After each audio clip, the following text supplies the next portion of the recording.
Hello दोस्तों, कैसे हैं आप सब। साइंस एंड टेक्नोलॉजी की दुनिया में एक और इंटरेस्टिंग वीडियो लेकर मैं आप सबके सामने हाजिर हूं। आज हम लोग बात करने जा रहे हैं भारत के एक बेहद महत्वाकांक्षी मिशन के बारे में, जिसका नाम एक्सियोम 4 मिशन है। यह भारत का एक ऐसा मिशन है जो हो सकता है भारत के अंतरिक्ष के क्षेत्र में के अनुसंधानों का भविष्य बदल दे। मतलब है क्या इसके अंदर, जैसा कि आपको पता होगा कि पहली बार भारत का कोई अंतरिक्ष यात्री इंटरनेशनल स्पेस स्टेशन की यात्रा करने जा रहा है। यानी ग्रुप कैप्टन शुभांशु शुक्ला भारत की तरफ से एक्सियोम 4 मिशन के तहत इंटरनेशनल स्पेस स्टेशन की यात्रा करने जा रहे हैं। और ऐसा करने वाले, जैसा मैंने पहले बताया, वो भारत के पहले अंतरिक्ष यात्री होंगे। और स्पेस में जाने वाले यानी अंतरिक्ष की यात्रा करने वाले भारत के दूसरे अंतरिक्ष यात्री होंगे। तो बच्चों, ये क्या होंगे, ये वहां पर जाकर क्या करेंगे, आखिर क्या करने वहां पर जा रहे हैं।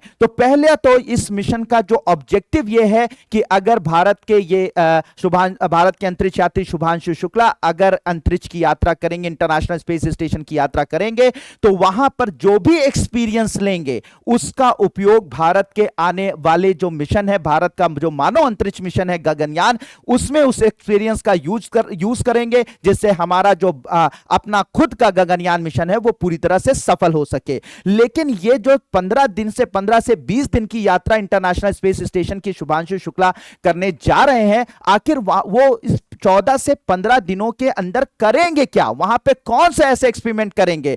तो वो 7 ऐसे एक्सपेरिमेंट करने जा रहे हैं, जिसको मैं इस वीडियो में डिस्कस करने जा रहा हूं, जो कि बहुत इंटरेस्टिंग है कि उसको जानना कि वो वहां पर 15 से 20 दिन अपनी यात्रा के दौरान, अपने उस निवास के दौरान वो वहां पर वो कौन कौन से एक्सपेरिमेंट करने जा रहे हैं। तो उसको हम लोग डिटेल में समझेंगे इस वीडियो में। तो हम लोग यहां पर स्टार्ट करते हैं। तो जो पहला परीक्षण वहां पर करेंगे सबसे पहले शुभांशु शुक्ला। वहां पर जो उनको एम दिया गया है कि वहां पर मूंग और मेथी जो है वो इंटरनेशनल स्पेस स्टेशन पर उगाने का काम करेंगे। यानी कि माइक्रोग्रेविटी में, यानी कि एक तरीके से कह सकते हैं कि शून्य गुरुत्वाकर्षण के करीब वहां पर ये देखेंगे कि कैसे वहां पर पौधों को उगाया जाता है, और पौधे किस प्रकार से, यानी कि जैसे पृथ्वी पर उगते हैं उससे किस प्रकार से अलग रूप में वहां पर उगते हैं, कितना समय लेते हैं, किस तरीके से वहां पर जो है बीज अंकुरित होते हैं। तो ये सारा का सारा डेटा वहां पर इकट्ठा करेंगे,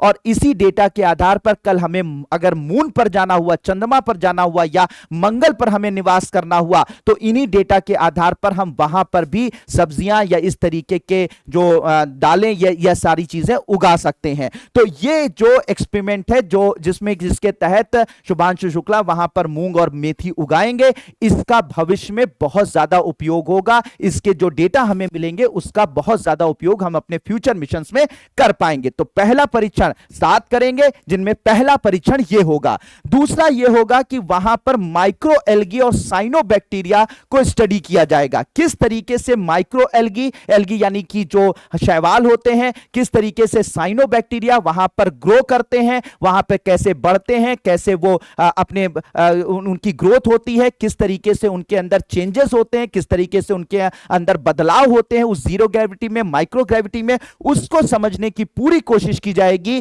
कहां पर? अंतरिक्ष स्टेशन पर। और यह काम भी शुभांशु शुक्ला को सौंपा गया है कि ये जो माइक्रो एल्गीज यहां पर धरती पर उगते हैं, आखिर अंतरिक्ष में किस प्रकार, किस तरीके से उग पाएंगे। इनका भी यूज फ्यूचर के जो हमारे मून मिशन है और मार्स मिशन है वहां पर किया जाएगा। ठीक है, वहां पर भी हम लोग, क्योंकि ये जो आपकी एल्गीज होती है ना, साइनोबैक्टीरिया होते हैं ना, ये समझ लीजिए कि अगर ये कहीं पर भी उग सकते हैं तो ये कहीं पर भी जीवन को एक नया प्रारंभ दे सकते हैं। तो इसलिए इनके बारे में ग्रोथ, इनके बारे में जानकारी खासकर की जीरो ग्रेविटी में बहुत जरूरी है, और साथ ही साथ इसका डेटा बहुत जरूरी है। इसके अलावा क्या वहां पर एक्सपेरिमेंट करेंगे? तीसरा एक्सपेरिमेंट जो होगा वो टार्डीग्रेड, एक कह सकते हैं एक जीव होता है टार्डीग्रेड, उसको हम लोग बोलते हैं, कुछ इस तरीके से दिखाई देता है।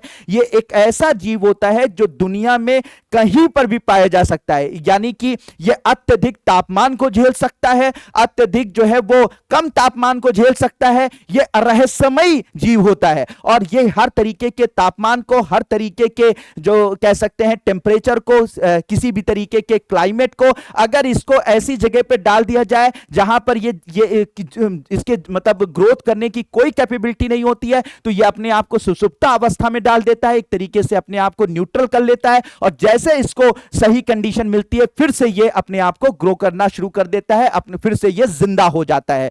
तो इसको चाहे जितना लंबा तापमान दे दिया जाए उसमें भी सरवाइव कर लेता है, बिना ऑक्सीजन के भी सरवाइव, हर तरीके से ये सरवाइव करने की इसके अंदर कैपेबिलिटी होती है। तो ये जो रहस्यमयी जीव है जिसको हम लोग टार्डी ग्रेड के नाम से जानते हैं, तो इनके बारे में स्टडी किया जाएगा कि आखिर ये ऐसा क्यों करते हैं, कैसे ये रिप्रोड्यूस करते हैं, और अगर इनके अंदर कौन से ऐसे जीन हैं, कौन से ऐसी कैपेबिलिटीज हैं, जेनेटिक इनके अंदर जेनेटिक कैपेबिलिटीज है जिसकी वजह से ये किसी भी तापमान को, किसी भी एनवायरमेंटल हार्श कंडीशन को भी झेल जाते हैं। अगर उस जीनों के बारे में हमें पता हो जाए तो वही जीन हो सकता है फ्यूचर में हम जानवरों के या इंसानों के शरीर में डाल दें, जिससे कि वो किसी भी एक्सट्रीम टेम्परेचर को, किसी भी तापमान को किसी भी हद तक जो है वो झेल सकने में सक्षम हो जाएं। तो इसलिए टार्डीग्रेड पर रिसर्च करने का काम जो है, उसके बारे में डेटा कलेक्ट करने का काम, उसको जो है उसको कह सकते हैं कि उनको सर्वाइव और उनको रिप्रोड्यूस होते देखने का काम जो है वो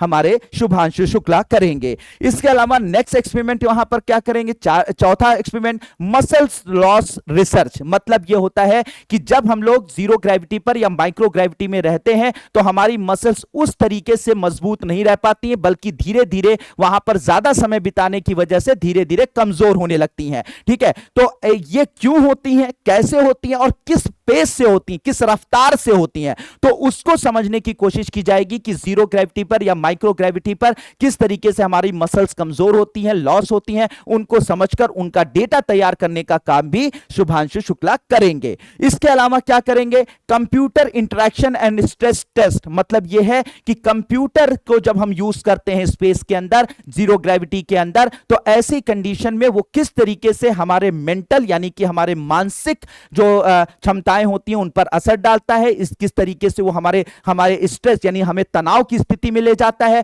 और किस तरीके से हम उस कंप्यूटर को यूज करके जो है कंप्यूटर यूज करें लेकिन किस तरीके से हम तनाव की स्थिति में ना जा सकें, उसके लिए बहुत सारे एक्सपेरिमेंट जो है वो प्लान किए गए हैं शुभांशु शुक्ला के इस पूरे के पूरे मिशन के तहत। मतलब यह होता है कि कभी हम लोग किसी बहुत, मान लीजिए मार्स की यात्रा करेंगे तो धरती से लेकर मार्स तक पहुंचने में 6 महीने का वक्त लगता है। अब उस 6 महीने के वक्त पर आप कंप्यूटर स्क्रीन पर, जो भी मानव मार्स पर जाएंगे वो कंप्यूटर की स्क्रीन पर बैठकर बहुत सारे एक्सपेरिमेंट या बहुत सारा डेटा जो है एक्सेस कर रहे होंगे या कंप्यूटर चला रहे होंगे। तो आखिर अगर 6 महीने तक लगातार कंप्यूटर पर बैठे रहना होगा या कंप्यूटर पर एक्सपेरिमेंट करने होंगे, तो इसका हमारे मानसिक स्वास्थ्य पर क्या असर पड़ेगा, इंसान के मानसिक स्वास्थ्य पर क्या असर पड़ेगा, उसको समझने का प्रयास किया जाएगा, जिसका यूज फ्यूचर के मिशंस में किया जाएगा। ठीक है, फिर उसके बाद छठा, नासा के साथ कोलैबोरेशन है। तो नासा के कुछ ऐसे एक्सपेरिमेंट हैं, बायोलॉजी से जुड़े हुए एक्सपेरिमेंट्स हैं, इसके अलावा जो है वो बिहेवियरल रिस्पॉन्स से जुड़े हुए कुछ एक्सपेरिमेंट है, उसका भी हिस्सा बनेंगे शुभांशु शुक्ला, और नासा के जो वैज्ञानिक हैं, नासा के जो एस्ट्रोनॉट हैं, उनके साथ मिलकर काम करेंगे। इसके अलावा एक बहुत ही इंटरेस्टिंग चीज क्या, कि जो भी ये एक्सपेरिमेंट इनको दिए जा रहे हैं, शुभांशु शुक्ला जी को जो भी एक्सपेरिमेंट दिए जा रहे हैं, उन सारे के सारे एक्सपेरिमेंट को ये वीडियो और ऑडियो में रिकॉर्ड करेंगे। तो इससे सर फायदा क्या होगा, फायदा यह होगा कि इसे लाकर ये सारा वीडियो, सारा ऑडियो जो है वो धरती पर भेजा जाएगा और ये अपने साथ लेकर वापस आएंगे, और उससे फायदा क्या होगा, फायदा यह होगा कि उस वीडियो और ऑडियो का यूज करके बहुत सारे वैज्ञानिक, बहुत सारे जो है वो कह सकते हैं रिसर्च स्कॉलर, और खास करके हमारे जो यंग बच्चे हैं, ये जो युवा हैं, उस एक्सपेरिमेंट को देखकर, उसको समझकर, ठीक है, उनसे बहुत सारा ज्ञान हासिल कर सकें, उनसे बहुत सारा रिसर्च, जो उनसे कह सकते हैं ना कि उनके बहुत सारे आउटपुट ले सकें और उन पर अपना रिसर्च बेस कर सके। तो ये मतलब ये है कि सिर्फ एक्सपेरिमेंट ही नहीं करेंगे, बल्कि उन सारे एक्सपेरिमेंट को रिकॉर्ड करके धरती पर लाएंगे, जिससे कि भविष्य में जो भी अंतरिक्ष यात्री हैं उनके ये काम आ सके, इसके अलावा हमारे अनुसंधान करने वालों के काम आ सके, इसके अलावा हमारे स्टूडेंट्स के और हमारे जो रिसर्च स्कॉलर हैं उनके भी काम आ सके। वो सारे सारे के सारे एक्सपेरिमेंट और उनका सारा का सारा डेटा। तो ये बहुत ही इंपॉर्टेंट है, बहुत ही इंपॉर्टेंट है। ये सातवां इनका जो इनका लक्ष्य इनको निर्धारित किया गया है कि ये वहां पर जो है उसको अचीव करने की कोशिश करेंगे। तो ये एक बड़ी बात है। वैसे भी शुभांशु शुक्ला ने ये कहा है कि हम कोशिश करेंगे कि वहां पर बहुत सारे ऐसे वीडियोस रिकॉर्ड करें जो कि हमारे भविष्य के जो अंतरिक्ष यात्री हैं या हमारे जो युवा हैं उससे इंस्पायर हो सकें, उससे मोटिवेट हो सकें। तो ओवरऑल ये कुछ 7 इनको टास्क दिए गए हैं। इस 7 टास्क के साथ जो है ये वहां पर जा रहे हैं। 8 जून को हमारी और पूरे 150 करोड़ भारतवासियों की शुभकामनाएं उनके साथ जुड़ी हुई हैं और यह मिशन सफल होगा। तो इसी मिशन के सफल होने के बाद हम अपने गगनयान मिशन की तरफ मतलब बढ़ सकेंगे और अपने गगनयान मिशन जिसमें इसरो अपने दम पर 3 अंतरिक्ष यात्रियों को अंतरिक्ष में भेजने वाला है, वो मिशन भी सफल हो पाएगा, ऐसी हम आशा करते हैं और ऐसी हम कामना करते हैं, दुआ करते हैं। तो मिलते हैं नेक्स्ट वीडियो में। नेक्स्ट वीडियो में इससे भी इस तरीके की बहुत सारी चीजें मैं आप लोगों के लिए लेकर आऊंगा। तब तक के लिए thank you so much and may God bless you all.